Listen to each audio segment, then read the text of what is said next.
नमस्कार। आइए सुनते हैं मुंशी प्रेमचंद जी की लिखी कहानी मुफ्त का यश। उन दिनों संयोग से हाकिम जिला एक रसिक सज्जन थे। इतिहास और पुराने सिक्कों की खोज में उन्होंने अच्छी ख्याति प्राप्त कर ली थी। ईश्वर जाने दफ्तर के सूखे कामों से उन्हें ऐतिहासिक छानबीन के लिए कैसे समय मिल जाता था। वहाँ तो जब किसी अफसर से पूछिए तो वह यही कहता है, मारे काम के मरा जाता हूँ, सिर उठाने की फुर्सत नहीं मिलती। शायद शिकार और सैर भी उनके काम में शामिल है। उन सज्जन की कीर्तियाँ मैंने देखी थी और मन में उनका आदर करता था, लेकिन उनकी अफसरी किसी प्रकार की घनिष्ठता में बाधक थी। मुझे संकोच था कि अगर मेरी ओर से पहल हुई तो लोग यही कहेंगे कि इसमें मेरा कोई स्वार्थ है, और मैं किसी दशा में भी यह इल्ज़ाम अपने सिर नहीं लेना चाहता था। मैं तो हुक्काम की दावतों और सार्वजनिक उत्सवों में न्योता देने का भी विरोधी हूँ, और जब कभी सुनता हूँ कि किसी अफसर को किसी आम जलसे का सभापति बनाया गया, या कोई स्कूल, औषधालय या विधवाश्रम किसी गवर्नर के नाम से खोला गया, तो अपने देश बंधुओं की दास मनोवृत्ति पर घंटों अफसोस करता हूँ। मगर जब एक दिन हाकिम जिला ने खुद मेरे नाम एक रुक्का भेजा कि मैं आपसे मिलना चाहता हूँ, क्या आप मेरे बंगले पर आने का कष्ट स्वीकार करेंगे, तो मैं बड़ी दुविधा में पड़ गया। क्या जवाब दूँ? अपने दो एक मित्रों से सलाह ली। उन्होंने कहा, साफ लिख दीजिए, मुझे फुर्सत नहीं। वो हाकिम जिला होंगे तो अपने घर के होंगे, कोई सरकारी वाजाब्ते का काम होता तो आपका जाना अनिवार्य था, लेकिन निजी मुलाकात के लिए जाना आपकी शान के खिलाफ है। आखिर वह खुद आपके मकान पर क्यों नहीं आए? इससे क्या उनकी शान में बट्टा लग जाता था? इसलिए तो खुद नहीं आए कि वह हाकिम जिला हैं। इन अहमक हिंदुस्तानियों को कब यह समझ आएगी कि दफ्तर के बाहर वे भी वैसे ही साधारण मनुष्य हैं जैसे हम या आप। शायद ये लोग अपनी घरवालियों से भी अफसरी जताते होंगे, अपना पद उन्हें कभी नहीं भूलता। एक मित्र ने, जो लतीफ़ों के चलते फिरते तिजोरी हैं, हिंदुस्तानी अफसरों के विषय में कई बड़ी मनोरंजक घटनाएं सुनाई। एक अफसर साहब ससुराल गए, शायद स्त्री को विदा कराना था, जैसा आम रिवाज है। ससुर जी ने पहले ही वादे पर लड़की को विदा करना उचित न समझा। कहने लगे, बेटा इतने दिनों के बाद आई है, अभी कैसे विदा कर दूं? भला 6 महीने तो रहने दो। उधर धर्मपत्नी जी ने भी नाइन से संदेश कहला भेजा, अभी मैं नहीं जाना चाहती। आखिर माता पिता से भी तो मेरा कोई नाता है, कुछ तुम्हारे हाथ बिक थोड़ी ही गई हूँ। दामाद साहब अफसर थे, जामे से बाहर हो गए, तुरंत घोड़े पर बैठे और सदर की राह ली। दूसरे ही दिन ससुर जी पर सम्मन जारी कर दिया। बेचारा बूढ़ा आदमी तुरंत लड़की को साथ लेकर दामाद की सेवा में जा पहुंचा, तब जाके उनकी जान बची। ये लोग ऐसे मिथ्याभिमानी होते हैं, और फिर तुम्हें हाकिम जिला से लेना ही क्या है? अगर तुम कोई विद्रोहात्मक गल्प या लेख लिखोगे तो फौरन गिरफ्तार कर लिए जाओगे। हाकिम जिला जरा भी मुरौवत न करेंगे, कह देंगे यह गवर्नमेंट का हुक्म है, मैं क्या करूं? अपने लड़के के लिए कानून गोई या नायब तहसीलदार की लालसा तुम्हें है नहीं, व्यर्थ क्यों दौड़े जाओ? लेकिन मुझे मित्रों की यह सलाह पसंद न आई। एक भला आदमी जब निमंत्रण देता है तो केवल इसलिए अस्वीकार कर देना कि हाकिम जिला ने भेजा है, मुटमर्दी है। बेशक हाकिम साहब मेरे घर आ जाते तो उनकी शान कम न होती। उदार हृदय वाला आदमी बेतकल्लुफ चला आता, लेकिन भाई जिले की अफसरी बड़ी चीज़ है, और एक उपन्यासकार की हस्ती ही क्या है। इंग्लैंड या अमेरिका में गल्फ लेखकों और उपन्यासकारों की मेज पर निमंत्रित होने में प्रधानमंत्री भी अपना गौरव समझेगा। हाकिम जिला की तो गिनती ही क्या है। लेकिन यह भारतवर्ष है, जहाँ हर एक रईस के दरबार में कवि सम्राटों का जत्था रईस के कीर्तिमान के लिए जमा रहता था, और आज भी ताजपोशी में हमारे लेखक वृंद बिना बुलाए राजाओं की खिदमत में हाजिर होते हैं, कसीदे पेश करते हैं और इनाम के लिए हाथ पसारते हैं। तुम ऐसे कहाँ के बड़े हुए हो कि हाकिम जिला तुम्हारे घर चला आए? जब तुम में इतनी अकड़ और तुनक मिजाजी है तो वह तो जिले का बादशाह है। अगर उसे कुछ अभिमान भी हो तो उचित है। उसे उसकी कमजोरी कहो, बेहुदगी कहो, मूर्खता कहो, उज्जड़ता कहो, फिर भी उचित है। देवता होना गर्व की बात है, लेकिन मनुष्य होना भी अपराध नहीं। और मैं तो कहता हूँ, ईश्वर को धन्यवाद दो कि हाकिम जिला तुम्हारे घर नहीं आए, वरना तुम्हारी कितनी भद होती। उनके आदर सत्कार का सामान तुम्हारे पास कहाँ था? गद की एक कुर्सी भी नहीं है। उन्हें क्या 3 टांगों वाले सिंहासन पर बैठाते या मटमैले जाजिम पर? 3 पैसे के 24 बीड़ियाँ पीकर दिल खुश कर लेते हो। है सामर्थ्य रुपये के 2 सिगार खरीदने की?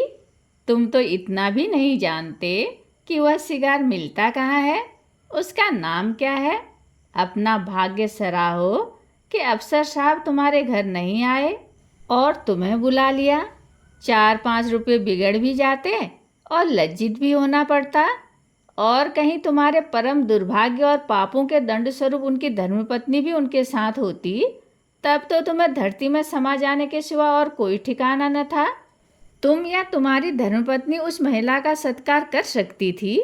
तुम्हारी तो घिग्घी बज जाती साहब, बदहवास हो जाते।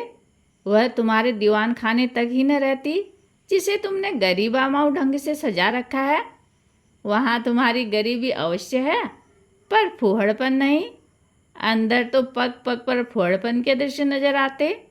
तुम अपने में फटे पुराने पहनकर और अपनी विपन्नता में मगन रहकर जिंदगी बसर कर सकते हो, लेकिन कोई भी आत्माभिमानी आदमी यह पसंद नहीं कर सकता कि उसकी दुर्वस्था दूसरों के लिए विनोद की वस्तु बने। इस लेडी साहिबा के सामने तो तुम्हारी जबान बंद हो जाती। चुनांचे मैंने हाकिम जिला का निमंत्रण स्वीकार कर लिया, और यद्यपि उनके स्वभाव में कुछ अनावश्यक अफसरी की शान थी, लेकिन उनके स्नेह और उदारता ने उसे यथासाध्य प्रकट न होने दिया। कम से कम उन्होंने मुझे शिकायत का कोई मौका न दिया। अफसराना प्रकृति को तब्दील करना उनकी शक्ति के बाहर था। मुझे इस प्रसंग को कोई महत्व देने की कोई बात भी न थी, महत्व न दिया। उन्होंने मुझे बुलाया, मैं चला गया, कुछ गपशप किया और लौट आया। किसी से इसका जिक्र करने की ज़रूरत ही क्या, मानो भाजी खरीदने बाजार गया था। लेकिन टोहियों ने जाने कैसे टोह लगा लिया। विशेष समुदाय में चर्चा होने लगी कि हाकिम जिला से मेरी बड़ी गहरी मैत्री है और वह मेरा बड़ा सम्मान करते हैं। अतिशयोक्ति ने मेरा सम्मान और भी बढ़ा दिया। यहाँ तक मशहूर हुआ कि वह मुझसे सलाह किए बगैर कोई फैसला या रिपोर्ट नहीं लिखते। कोई भी समझदार आदमी इस ख्याति से लाभ उठा सकता था। स्वार्थ में आदमी बावला हो जाता है, तिनके का सहारा ढूंढता फिरता है। ऐसों को विश्वास दिलाना कुछ मुश्किल न था कि मेरे द्वारा उनका काम निकल सकता है, लेकिन मैं ऐसी बातों से घृणा करता हूँ। सैकड़ों व्यक्ति अपनी कथाएं लेकर मेरे पास आए। किसी के साथ पुलिस ने बेजा ज्यादती की थी, कोई इनकम टैक्स वालों की सख्तियों से दुखी था। किसी की यह शिकायत थी कि दफ्तर में उसकी हक तलफी हो रही है और उसके पीछे के आदमियों को दनादन तरक्कियां मिल रही हैं। उनका नंबर आता है तो कोई परवाह नहीं करता। इस तरह का कोई न कोई प्रसंग नित्य ही मेरे पास आने लगा, लेकिन मेरे पास उन सबके लिए एक ही जवाब था, मुझसे कोई मतलब नहीं। एक दिन मैं अपने कमरे में बैठा था कि मेरे बचपन के एक सहपाठी मित्र आ टपके। हम दोनों एक ही मकतब में पढ़ने जाया करते थे। कोई 45 साल की पुरानी बात है। मेरी उम्र 19 साल से अधिक न थी, वह भी लगभग इसी उम्र के रहे होंगे, लेकिन मुझसे कहीं बलवान और हष्टपुष्ट। मैं जहीन था, वह निरे कौदन। मौलवी साहब उनसे हार गए थे और उन्हें सबक पढ़ाने का भार मुझ पर डाल दिया था। अपने से दोगुने व्यक्ति को पढ़ाना मैं अपने लिए गौरव की बात समझता था और खूब मन लगाकर पढ़ाता। फल यह हुआ कि मौलवी साहब की छड़ी जहाँ असफल रही, वहाँ मेरा प्रेम सफल हो गया। बलदेव चल निकला, खाली कबारी तक जा पहुँचा, मगर इस बीच में मौलवी साहब का स्वर्गवास हो गया और वह शाखा टूट गई। उनके छात्र भी इधर उधर हो गए। तब से बलदेव को केवल मैंने 2-3 बार रास्ते में देखा। मैं अब भी वही सिंकिया पहलवान हूँ और वह अब भी वही भीमकाय। राम राम हुई, क्षेम कुशल पूछा और अपनी अपनी राह चले। मैंने उनसे हाथ मिलाते हुए कहा, आओ भाई बलदेव, मज़े में तो हो? कैसे याद किया, क्या करते हो आजकल? बलदेव ने व्यथित कंठ से कहा, जिंदगी के दिन पूरे कर रहे हैं भाई, और क्या। तुमसे मिलने की बहुत दिनों से इच्छा थी। याद करो वह मकतब वाली बात, जब तुम मुझे पढ़ाया करते थे। तुम्हारी बदौलत 4 अक्षर पढ़ गया और अपनी जमींदारी का काम संभाल लेता हूँ, नहीं तो मूर्ख ही बना रहता। तुम मेरे गुरु हो भाई, सच कहता हूँ। मुझ जैसे गधों को पढ़ाना तुम्हारा ही काम था। न जाने क्या बात थी कि मौलवी साहब से सबक पढ़कर अपनी जगह पर आया नहीं कि बिल्कुल साफ। तुम जो पढ़ाते थे वह बिना याद किए ही याद हो जाता था। तुम तब भी बड़े जहीन थे। यह कहकर उन्होंने मुझे सगर्व नेत्रों से देखा। मैं बचपन के साथियों को देखकर फूल उठता हूँ। सजल नेत्र होकर बोला, मैं तो जब तुम्हें देखता हूँ तो जी में आता है कि दौड़कर तुम्हारे गले लिपट जाऊं। 45 वर्ष का युग मानो बिल्कुल गायब हो जाता है। वह मकतब आंखों के सामने फिरने लगता है और बचपन सारी मनोहरताओं के साथ ताज़ा हो जाता है। बलदेव ने भी गर्वित कंठ से उत्तर दिया, मैंने तो भाई तुम्हें सदैव अपना इष्टदेव समझा है। जब तुम्हें देखता हूँ तो छाती गजभर की हो जाती है कि मेरा वह बचपन का संगी जा रहा है जो समय आ पड़ने पर कभी दगा न देगा। तुम्हारी बड़ाई सुन सुनकर मन ही मन प्रसन्न हो जाता हूँ। लेकिन यह बताओ, क्या तुम्हें खाना नहीं मिलता? कुछ खाते पीते क्यों नहीं? सूखते क्यों जा रहे हो? घी न मिलता हो तो 2-4 कनस्तर भिजवा दूँ। अब तुम भी बूढ़े हुए, खूब डटकर खाया करो। अब तो देह में जो कुछ तेज और बल है वह केवल भोजन के अधीन है। मैं तो अब भी शेर भर दूध और पाव भर घी उड़ाए जाता हूँ। इधर थोड़ा मक्खन भी खाने लगा हूँ। जिंदगी भर बाल बच्चों के लिए मर मिटे। अब कोई यह नहीं पूछता कि तुम्हारी तबीयत कैसी है। अगर आज कंधा डाल दूँ तो कोई एक लोटा पानी को न पूछे। इसलिए खूब खाता हूँ और सबसे ज़्यादा काम करता हूँ। घर पर अपना रौब बना हुआ है। वही जो तुम्हारा जेठा लड़का है, उस पर पुलिस ने एक झूठा मुकदमा चला दिया है। जवानी के मद में किसी को कुछ समझता नहीं है भी अच्छा खासा पहलवान। दरोगा जी से एक बार कुछ कहा सुनी हो गई, तब से घात में लगे हुए थे। इधर गांव में एक डाका पड़ गया, दरोगा जी ने तहकीकात में उसे भी फांस लिया। आज 1 सप्ताह से हिरासत में है। मुकदमा मोहम्मद खलील डिप्टी के इजलास में है और मोहम्मद खलील और दरोगा जी से दांत काटी रोटी है। अवश्य सजा हो जाएगी। अब तुम ही बचाओ तो उसकी जान बच सकती है और कोई आशा नहीं है। सजा तो जो होगी वह होगी ही, इज्जत भी खाक में मिल जाएगी। तुम जाकर हाकिम जिला से इतना कह दो कि मुकदमा झूठा है। आप खुद चलकर तहकीकात कर लें। बस देखो भाई, बचपन के साथी हो, नहीं ना कहना। जानता हूँ तुम इन मामलों में नहीं पढ़ते और तुम्हारे जैसे आदमी को पढ़ना भी नहीं चाहिए। तुम प्रजा की लड़ाई लड़ने वाले जीव हो। तुम्हें सरकार के आदमियों से मेलजोल बढ़ाना उचित नहीं तो जनता की नज़रों से गिर जाओगे। लेकिन यह घर का मुआमला है। इतना समझ लो कि मुआमला बिल्कुल झूठा न होता तो मैं कभी तुम्हारे पास न आता। लड़के की माँ रो रो कर जान दिए डालती है। बहू ने दाना पानी छोड़ रखा है। 7 दिन से घर में चूल्हा नहीं जला। मैं तो थोड़ा सा दूध पी लेता हूँ, लेकिन दोनों सास बहू तो निराहार पड़ी हुई हैं। अगर बच्चा को सजा हो गई तो दोनों मर जाएंगी। मैंने यही कहकर उन्हें ढांढस दिया है कि जब तक हमारा छोटा भाई सलामत है, कोई हमारा बाल बांका नहीं कर सकता। तुम्हारी भाभी ने तुम्हारी एक पुस्तक पढ़ी है, वह तो तुम्हें देवतुल्य समझती है। और जब कोई बात होती है, तुम्हारी नज़ीर देकर मुझे लज्जित करती है। मैं भी साफ कह देता हूँ कि उस छोकरे की सी बुद्धि कहाँ से लाऊं। तुम्हें उसकी नज़रों से गिराने के लिए तुम्हें छोकरा, मरियल सभी कुछ कहता हूँ, पर तुम्हारे सामने मेरा रंग ही नहीं जमता। मैं बड़े संकट में पड़ गया। मेरी ओर से जितनी आपत्तियां हो सकती थी उन सब का जवाब बलदेव सिंह ने पहले ही दे दिया था। इनको फिर दोहराना व्यर्थ था। इसके सिवा कोई और जवाब न सूझा कि मैं जाकर साहब से कहूँगा।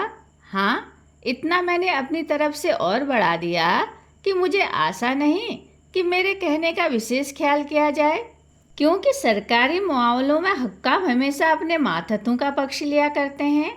बलदेव सिंह ने प्रसन्न होकर कहा, इसकी चिंता नहीं, तकदीर में जो लिखा है वह तो होगा ही, बस तुम जाकर कह भर दो। अच्छी बात है, तो कल जाओगे? हाँ, अवश्य जाऊंगा।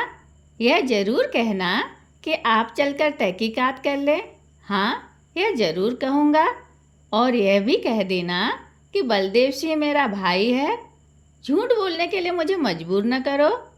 तुम मेरे भाई नहीं हो, मैंने तो हमेशा तुम्हें अपना भाई समझा है। अच्छा, यह भी कह दूंगा। बलदेव सिंह को विदा करके मैंने अपना खेल समाप्त किया और आराम से भोजन करके लेटा।